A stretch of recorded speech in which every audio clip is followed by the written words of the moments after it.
Hello everyone. If you follow Nicole at Nicole's Adventures in SFF and Catherine over at the Android's Conundrum, you'll have noticed that they're putting up statistics and talking about their year in review and sort of going over the numbers. I was totally inspired by the stuff that they did in their videos that I thought I would do a few of my own. Let's read the numbers of 2014.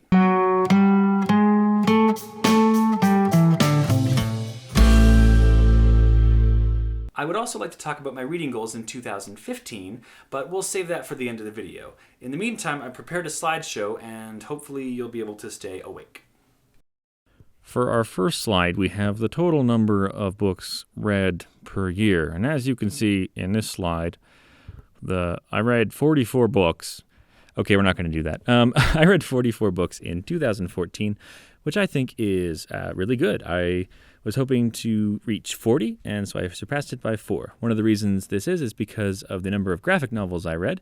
But as you can see, that I've been going up steadily each year since about 2011, and I'm really happy with that. This year, I also managed to set a personal best for number of pages read in a year, 13,382 pages, which was just a touch higher than what I read in 2013. So, way to go. So when we break everything down by genre, we've got 34% graphic novels. I read a lot of graphic novels this year, especially because of the Booktubeathon. But we can still see that the split between science fiction and fantasy is 22.7% of the total each, so that's pretty good. So when we take graphic novels out of the equation, we see that science fiction and fantasy still make a pretty even split, but make up a majority of the fiction that I read, and roughly the remaining third is devoted to young adult fiction, nonfiction, and short fiction and novellas. Those are tiny, but I don't feel bad about that, because I normally focus on science fiction and fantasy. If we look at the number of books by month, we can see that I did most of my reading in June and July. And July would have coincided with the Booktubeathon. And again, graphic novels, causing those numbers to jump quite high. I typically try to finish 2 books a month, but I'm glad to see that there were a few months when I finished 4. But I bet if I looked closer at it, those numbers would probably be graphic novels. So the number of books by decade, it looks like I'm reading mostly new-ish fiction, stuff published within the last decade. I was a little surprised because there's no books that were written in the 60s or 70s that I read this year. And most of the science fiction or fantasy that I'd say I'm interested in comes from the past, comes from past eras. And there's nothing there at all. I was also surprised to see that I read books in the 80s because I normally don't read books published in the 80s. There are more classics and books written a long time ago that I would like to read, and hopefully that will change in the coming year.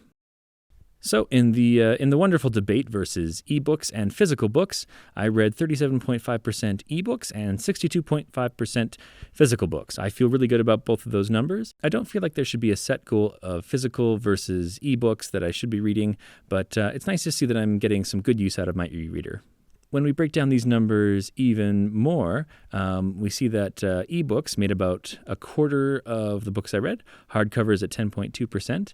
I was really surprised to see an even split between hardcovers, trade paperbacks, and mass markets. I thought I would have read more mass market paperbacks to save money, but it was interesting to see that all 3 of those are almost equal. Graphic novels, of course, taking up a huge chunk of the book type.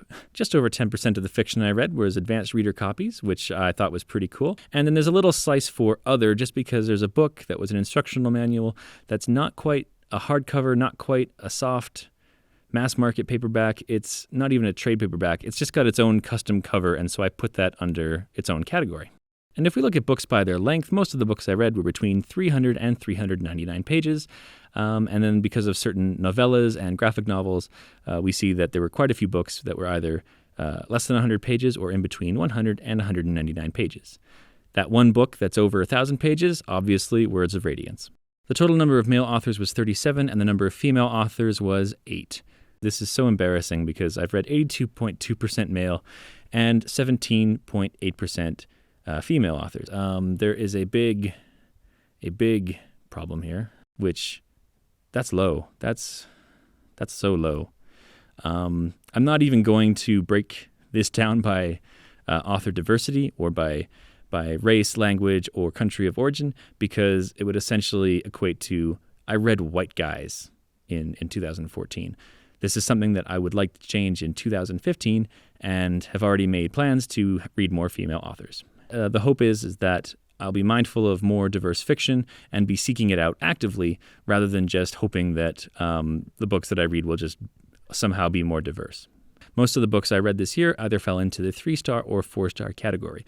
I don't treat the star categories too seriously because I find most of the books I read end up in the 3-star category, and so that means that a bunch of books that I thought were okay are there, and a bunch of books I thought were great ended up as 3 stars. And so it's not necessarily the best metric by which I rate and judge books. This concludes our slideshow. Thank you very much for watching.